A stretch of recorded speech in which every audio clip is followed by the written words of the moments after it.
We all carry things that make life heavier than it needs to be. Sometimes it's actual stuff, and sometimes it's thoughts and habits that quietly drain us. We are all familiar with making to-do lists to get things done. But over the years, I have discovered something equally powerful in no to-do list. It's a list of habits, thoughts and patterns I have learned to quit so I can focus on what really matters. I used to feel like life was happening somewhere else and I wasn't invited. Social media made it worse. I would see other people's trips, shopping hauls, celebration, and quietly think I was falling behind. But one day, I got a thought in my mind. What is exactly falling behind? My life is not a race against someone else's timeline. The truth is, I have everything I need for my version of a good life.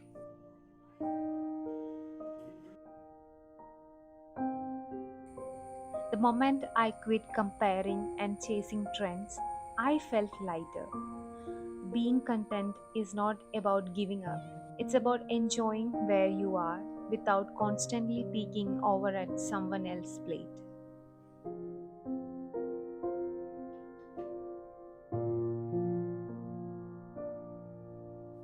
For many years, I believed that if I wasn't busy, I was wasting time. But here is the truth: our bodies and minds whisper before they scream, and mine had been whispering for a long time. And now, when I feel tired, I rest. Sometimes that means an early night, sometimes it's an afternoon doing nothing. Honestly, I have never been more productive or creative than when I started honoring those pauses.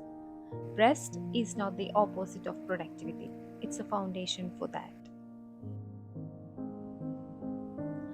I used to want to be perfect at everything: communication, art, certain skills, and every time I wasn't amazing at something, I felt like I am failed. But life doesn't need us to excel in every single area. And sometimes being average in a skill means we have more room to enjoy it without pressure.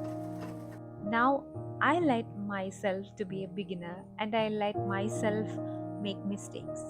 Perfectionism is a cage, and once I stopped needing everything to be flawless, I started actually living. Until a few years ago, I used to stack up on everything for the reason just in case. Extra bags, extra kitchen items, extra snacks. I thought I was being smart, but all I did was create a clutter. Those just in case items, they mostly became just in the way. Now I buy one, use it fully, and replace it when I need to. And now I actually appreciate what I own instead of rushing to the next thing.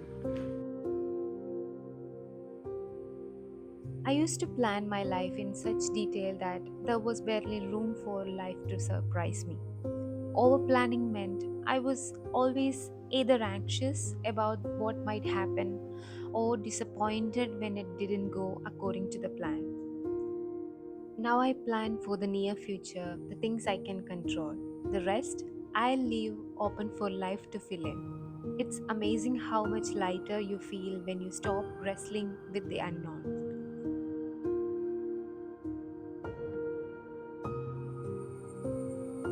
I used to let people's moods, words, and actions sink into me like a sponge.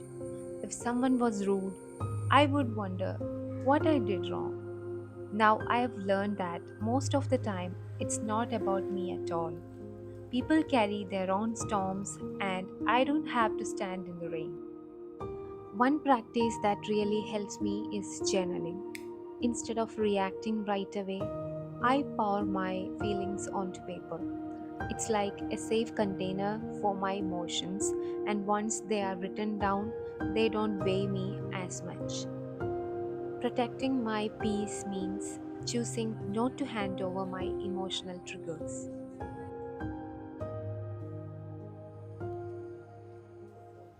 One thing I always lose control is to avoid letting my tiny tasks pile up, like answering an email, folding laundry, paying a bill. They seem too small to bother with right away, but eventually they become this huge mental weight. Now I either do them immediately or write them down for the day. Clearing those little things makes space in my mind, and that clarity is priceless.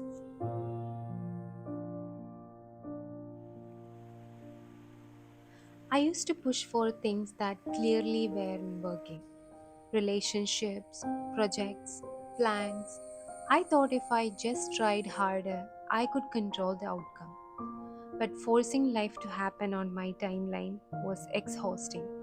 Now I focus on the part I can control: showing up, doing the work, being consistent, and I trust it will arrive when the time is right. I used to believe multitasking made me efficient. To save time and energy, I used to handle too many things at a time. I would work while listening to music, check messages between tasks, switch tabs constantly. But it did not make me faster, it made me scattered. Focusing on one thing at a time feels calmer, more intentional, and strangely enough, I get more done this way. Notifications were like distraction all day, pulling me out of whatever I was doing. Turning them off felt strange at first, but now my phone works for me, not the other way around. I decide when to check it, and my attention stays where I want it to be. Quitting these habits didn't happen all at once, and they are not about living with less for the sake of it.